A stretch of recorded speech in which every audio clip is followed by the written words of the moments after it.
पर आपको ध्यान देना है और बड़ा जरूरी ध्यान देना है कि आप अगर परमेश्वर के वचन को जानते हैं, खुराक आपके पास है, शिक्षा आपके पास है, फिर भी आप हॉस्पिटल में खड़े हैं, उस हॉस्पिटल में लाइन में आप खड़े हैं जहां पर आप बॉडी के टेस्ट कराने के लिए, खून का टेस्ट कराने के लिए या कोई एक्सरे कराने के लिए या किसी भी टेस्ट को कराने के लिए आप लाइन में लगे हैं, और वहां पर ऐसे लोग भी लगे हैं जो परमेश्वर को नहीं जानते।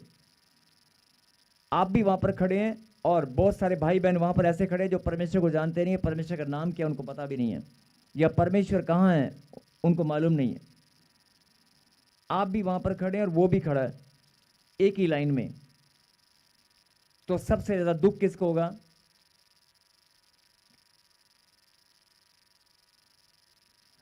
अगर आप भी हॉस्पिटल में अपना टेस्ट कराने के लिए गए हैं, डॉक्टर के पास गए हैं, मैं जाने के लिए मना नहीं कर रहा हूं, लेकिन आप अगर हॉस्पिटल में टेस्ट करा रहे हैं और वहां पर बहुत सारे लोग ऐसे हैं जो प्रभु को नहीं जानते, लेकिन आप प्रभु को जानते हैं, आपने अपना जीवन प्रभु को समर्पित किया है, तो मैं आपसे पूछ रहा हूं कि अगर आप हॉस्पिटल में खड़े हैं टेस्ट कराने के लिए, तो वहां पर आप खड़े हैं और बहुत सारे लोग ऐसे हैं जो प्रभु को नहीं जानते, सबसे ज्यादा दुख किसको होगा? परमेश्वर को। सबसे ज्यादा पवित्र आत्मा शोकित होता है जब हम प्रभु को जानते हुए भी, उसकी शिक्षा को ग्रहण करने के बाद भी हम लोग इधर उधर भटकते हैं और उसकी सामर्थ को हम महसूस नहीं कर पाते या अपने जीवन में ग्रहण नहीं कर पाते, या सामर्थ पाने के बाद भी उसको सामर्थ से प्रतिफल कैसे आएगा हमें मालूम ही नहीं है। तो परमेश्वर चाहते हैं कि हर एक इंसान, हर एक परमेश्वर का बेटा और बेटी, अगर चंगाई की बात करोगे, चमत्कार की बात करोगे, चंगाई और चमत्कार परमेश्वर के लिए चुटकी भर का काम है। एक ताली बजेगी और चमत्कार हो जाएगा। आमीन। अगर आप चंगाई की और चमत्कार की बात करेंगे तो परमेश्वर के लिए कुछ भी संभव है।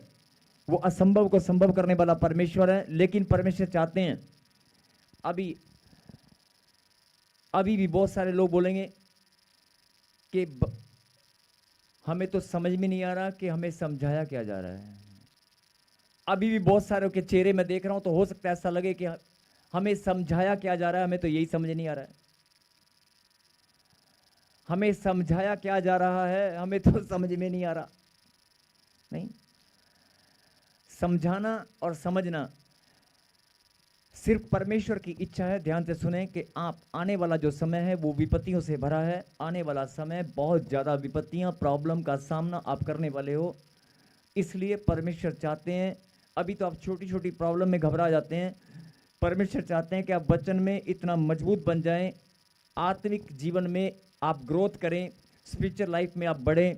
ये परमेश्वर की इच्छा है, जिससे ये बीमारियां, ये प्रॉब्लम, ये समस्याएं, ये क्लेश, रोज रोज के घर के लड़ाई झगड़े, इन सब चीज़ों से आप हमेशा के लिए छुटकारा पाएं।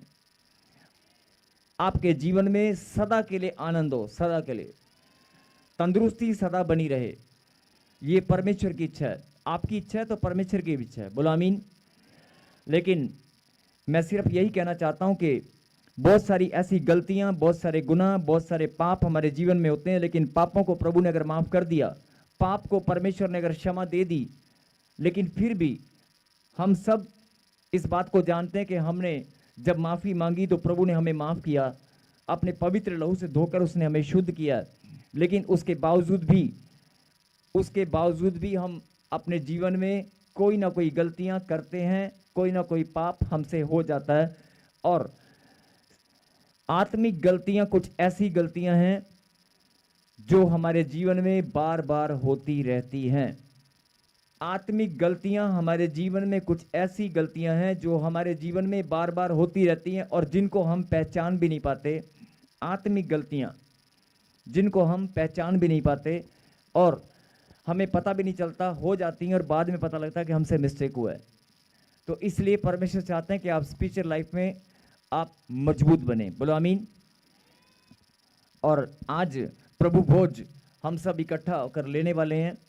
आज जो परमेश्वर की इच्छा थी मैंने आपको बता दी, और आगे जब भी अगले संडे से हम जितनी भी आत्मिक गलतियां हम लोग अपने जीवन में करते हैं उनके बारे में हम सीखना शुरू करेंगे। हर एक संडे को हम कोशिश करेंगे कि आत्मिक गलतियां हमारे जीवन में ना हो, गलतियां हमारे जीवन में ना हो। ऐसी शिक्षा पर ध्यान दें जिससे हम इतने मजबूत बने कि हमारे जीवन में कोई भी आत्मिक गलती ना हो। लेकिन हम कुछ ऐसा शुरू करने वाले हैं, तो मैं चाहता हूं कि अगले संडे से आप पूरी तैयारी के साथ आएं, और जो लोग स्पिरिचुअल लाइफ में बढ़ना चाहते हैं वो उपवास करके जरूर आएं, और प्रभु को धन्यवाद दें कि परमेश्वर आपने मुझे चुना है और मैं इस लायक हूं कि आपको महिमा दे सकूं। मैं आपके ज्ञान को, आपकी समझ, आपके द्वारा जो आप समझाना चाहते हैं, मैं ज्ञान बुद्धि में, समझने में मैं बढ़ता जाऊं। बोलो आमीन। आमीन।